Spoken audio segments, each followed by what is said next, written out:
Vamos lá, já estamos aqui na área, hein, para mais um Correspondente Médico. Lembrando que você pode participar sempre. Vai lá no Twitter, marca a hashtag. Você tem de lembrar de marcá-la, Correspondente Médico, e mandar sua questão para a gente aqui, que o doutor Fernando Gomes sempre responde tudo. Doutor Fernando. A gente adora, né, a participação de todos vocês. Adoramos. Vamos em frente, então, mais um dia? Vamos lá, vamos trabalhar. Vamos trabalhar. Nosso primeiro assunto é sobre a vacina da Janssen, que é a vacina da Johnson & Johnson, a norte-americana. E agora é mais um imunizante usado aqui no Brasil.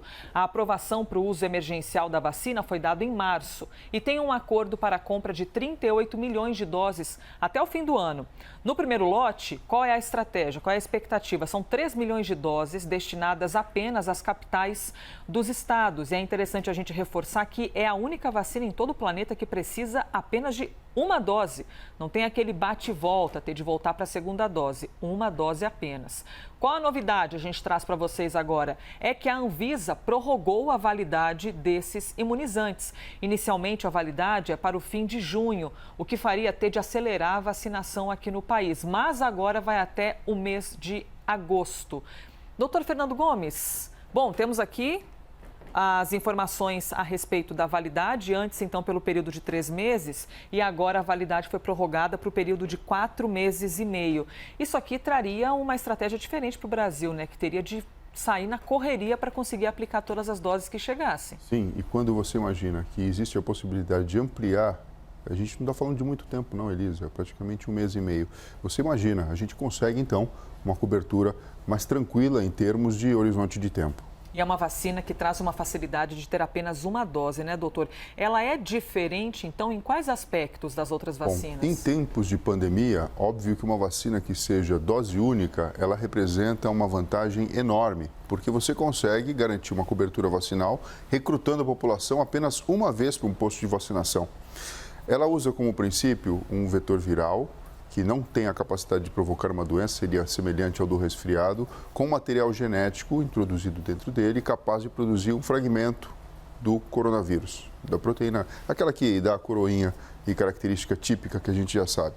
E ela tem essa característica de, com apenas uma dose, conseguir desenvolver o sistema imunológico para ficar eficiente no combate ao coronavírus. Doutor, perguntinha para quem, porventura, possa estar pensando assim, nossa, uma dose só, então essa vacina não é tão forte, não é tão eficaz. Essa linha de raciocínio está errada? A gente não pode pensar assim, dependendo da forma que a vacina foi desenvolvida e se ela tem essa possibilidade de, por exemplo, existir a replicação e um estímulo diferente no sistema imunológico, você precisa levar em consideração que todo o corpo está sendo estimulado de uma forma diferente das outras maneiras. Então, não significa que por ser apenas uma dose, ela é mais fraca. Doutor Fernando, como é de fato feita uma extensão de validade? De que maneira é tomada essa decisão em cima dos imunizantes e por que isso acaba influenciando depois na distribuição das vacinas para o mundo? Lembrando que a gente está falando da vacina da Janssen aqui no Brasil, mas é um imunizante já utilizado em vários outros países, incluindo a própria terra, né, onde foi fabricada e desenvolvida nos Estados Unidos. Então, existem critérios de tempo de durabilidade de cada material e cada constituinte. E quando você faz o lançamento de um produto, obviamente normas rígidas são levadas em consideração e tudo nessa vida a gente sabe que tem uma margem de manobra, de aceitação. Então você tem uma média ali, isso para qualquer dado objetivo, e você tem uma coisa que você chama de desvio padrão. Então, por exemplo, quando você fala 3, você está falando alguma coisa que vai de 1, certo? Envolve ali o 2, envolve o 3 e vai, por exemplo, até 5. E você consegue mais ou menos dizer que ali está... Mas você tem uma margem. Seria um valor médio. Um valor médio. E quando você faz uma avaliação criteriosa e você diz, eu preciso, por exemplo, desse material, você lança a mão desse recurso de segurança que naturalmente já existe. É lógico que você está assumindo alguns riscos, mas como o benefício ele é muito maior, e a gente está vivendo um período de crise sanitária, isso faz todo sentido. Não significa que você vai passar coisa vencida. Isso tem que ficar claro, não é isso. Tudo é feito com confiança, com segurança e com critérios bastante objetivos. Vamos aqui para o nosso próximo assunto, que é feito da sua informação, que você manda para a gente, a sua dúvida, perguntas dos telespectadores.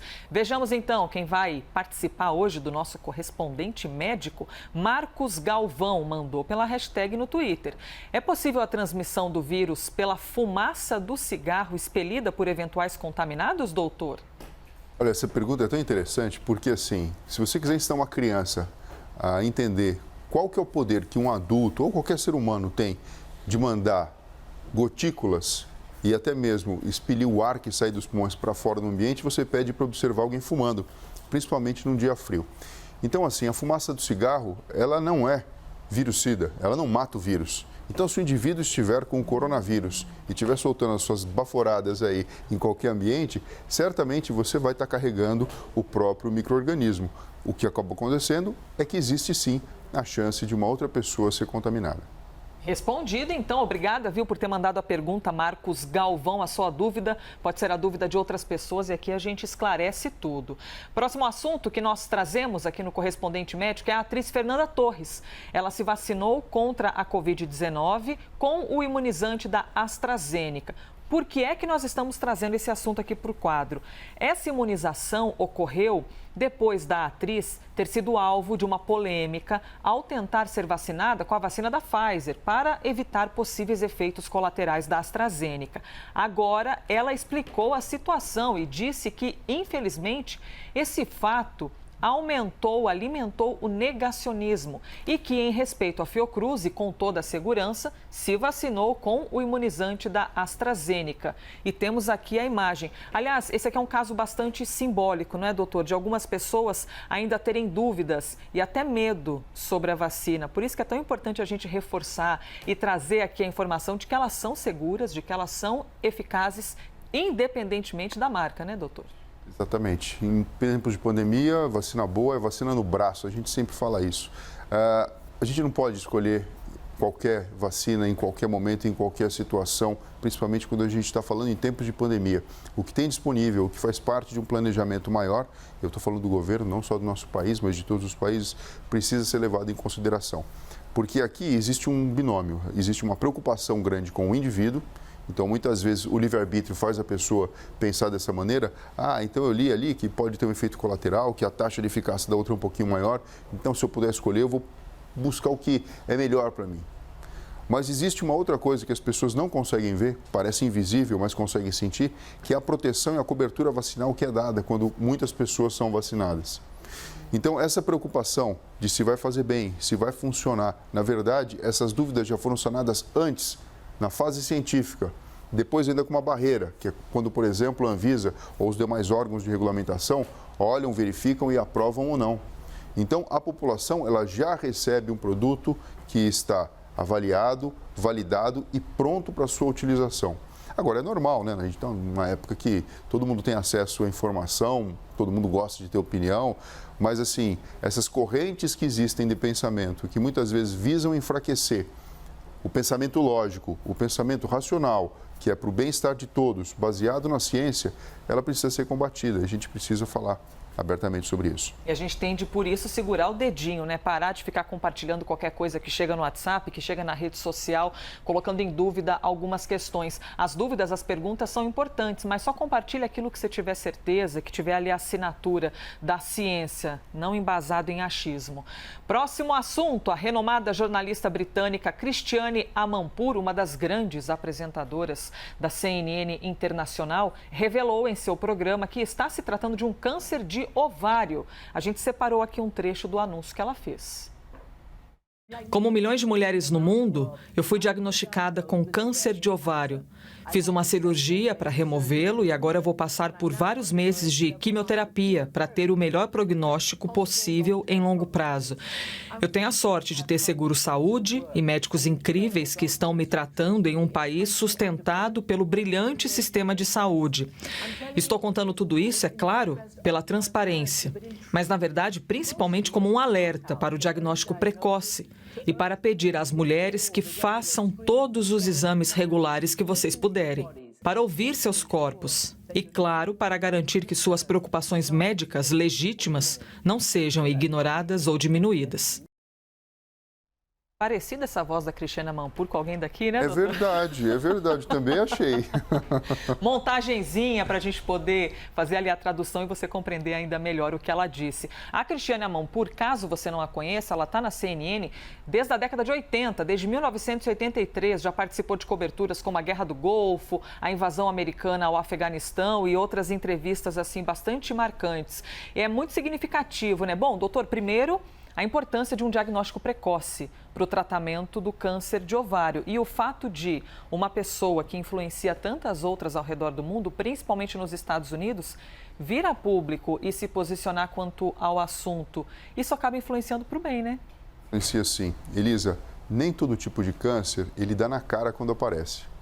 E diagnóstico precoce, que é uma coisa muito boa para qualquer tipo de câncer, porque quando você vê ele no início, você tem menos células tumorais e você consegue, então, com recursos associando cirurgia, quimioterapia, radioterapia, imunoterapia, outros tipos de tratamento, uma taxa de sucesso de cura muito maior, ou pelo menos de controle bem mais satisfatório.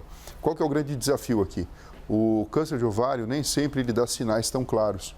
Por exemplo, como o câncer de mama, no qual você tem a possibilidade de notar uma alteração, uma dor, um desconforto. Muitas vezes ele é descoberto quando a região da pelve, que é essa parte mais baixa do abdômen, que segura ali os órgãos genitais e também o aparelho excretor, começa a ser acometida pelo próprio tumor. E aí os sintomas podem surgir com dores, desconfortos, sangramentos, perda de peso e, às vezes, o diagnóstico nesse momento já foi feito muito avançado. E por mais que exista tratamento, a evolução pode não ser tão satisfatória assim. Não existe um marcador ou alguma coisa tão específica que você conseguisse fazer a triagem. Quando, por exemplo, você tem uma lesão na pele, você fala, procure o dermatologista. Os homens, assim. enfim, você recruta para fazer a avaliação da próstata. Mas em relação ao ovário, muitas vezes é difícil de avaliar. Por isso que uma grande estratégia que a gente tem é o fato da mulher acompanhar um ginecologista durante a sua vida, que conhece o corpo, com quem ela pode conversar de uma maneira diferente. O corpo da mulher ele é enriquecido com uma variação hormonal muito grande, a gente sabe disso. Tem toda a questão da menstruação, a questão da gravidez e assim sucessivamente. E essa parceria da própria paciente com o ginecologista é, na verdade, ali a química perfeita para se conseguir buscar, às vezes, informações importantes e realizar um diagnóstico precoce. Doutor, quando a gente fala que alguém, então, é acometido por um câncer de ovário, a gente está falando que essa pessoa vai ter de retirar o órgão e também passar por quimioterapia? De que maneira funciona exatamente o tratamento? Existem diversos protocolos para se tratar um câncer a partir de qual câncer ele foi detectado. Então, eu digo o seguinte, você tem uma lesão. O passo inicial vai ser a remoção cirúrgica, que pode ser a ressecção completa ou uma biópsia. Essa biópsia que vai para o laboratório, existe todo um trabalho da patologia por trás, porque hoje nós temos nome, sobrenome, origem, assinatura específica de determinado tipo de tumor. O pessoal da oncologia tem um trabalho muito sério que já vem sendo desenvolvido há muitos anos e com isso você consegue pegar o subtipo específico daquele tumor. E dessa forma, então, selecionar os melhores tratamentos para aquela pessoa de uma forma individualizada. Muita saúde, viu? E sorte e força para você que está passando por algum tipo de tratamento contra o câncer. Próximo tema que trazemos aqui, eu fiz até uma pergunta aqui na hashtag Correspondente Médico. Alguém por aqui sente prazer em acordar cedo? Acorda disposto? Acorda feliz? Por que eu perguntei isso? Você sabia que pessoas que acordam cedo podem estar mais protegidas da depressão? Pois é uma matéria que está no site da CNN Brasil, que vai aparecer aqui pra gente, viu? É um estudo britânico que mostrou o seguinte, que pessoas com um ciclo de sono desalinhado têm mais probabilidade de desenvolver depressão, ansiedade e ter menos sensação de bem-estar. Já quem acorda cedo tem menos chances de ter um sono irregular. A maior exposição à luz solar, para quem acorda de manhã, também provoca uma sensação de bem-estar, além de ser uma forma de tratamento para a depressão. Doutor Fernando Gomes, quantos benefícios? Tudo bem que deve ter gente pensando aqui, mas eu acordo cedo, acordo tão irritado, já saio bufando da cama, pensando que queria dormir mais. A gente está falando do hábito, né, doutor? Quem naturalmente adormece mais cedo. Elisa, eu particularmente acordo cedo e muitas vezes as pessoas perguntam, mas você está rindo do quê? É o famoso dormindo com as galinhas. Então, eu particularmente fico muito feliz dando graça à vida que eu tenho. Eu penso dessa maneira. Mas quando a gente vai olhar ali na intimidade do órgão do cérebro, do ponto de vista neurocientífico, existe uma estrutura cerebral profunda chamada hipotálamo. O hipotálamo é o nosso relógio biológico. E também existe uma grande relação entre hormônios que são liberados e produzidos no decorrer do dia de forma diferente. Então, o nosso relógio biológico não é simplesmente deixar a gente mais acordado, mais atento, com fome, com sono, com vontade de fazer sexo ou dormir. Não tem nada a ver.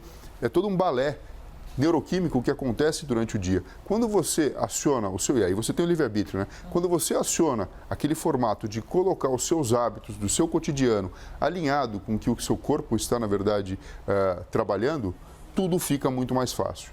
Então, nós somos animais que temos aí a luz solar como uma fonte natural de tratamento e modulação do humor. Para você desfrutar disso, o próprio estudo aponta, né? Se você acorda de manhã, você vai ter muito mais exposição à luz solar do que uma pessoa que, de repente, vai acordar só depois do meio-dia. É lógico que, veja, as exceções, elas são benéficas e o nosso corpo gosta disso também. Mas tudo tem a ver, Elisa, com a questão de você trabalhar a sua parte consciente, que tem a sua vontade, o seu desejo, o seu estilo de vida, com o seu hipotálamo e todos os neurohormônios envolvidos no processo. Quando você alinha isso, a probabilidade da sua mente trabalhar melhor é muito maior e você tem, então, a porta fechada para a manifestação de problemas neuropsiquiátricos. Então, a ansiedade, a falta de atenção, a tristeza e até mesmo a depressão. Reportagem completíssima no site da CNN Brasil e eu agradeço a todas as pessoas que mandaram aqui mensagens falando sobre acordar cedo. Ale Magrini, Washington, Júlio César, Carla, Daniel, Rodrigo, Sérgio, Renan, muita gente. Obrigada, viu, pela participação e bom sono para todos nós. Não, pessoal, e olha só, eles estão protegidos da depressão, né? Estão acordando cedo para participar aqui do quadro. Sejamos felizes, sempre. Doutor Fernando, obrigada, viu? Obrigado você, Elisa. E, pessoal, até breve. Obrigada pela sua participação neste que foi mais um Correspondente Médico.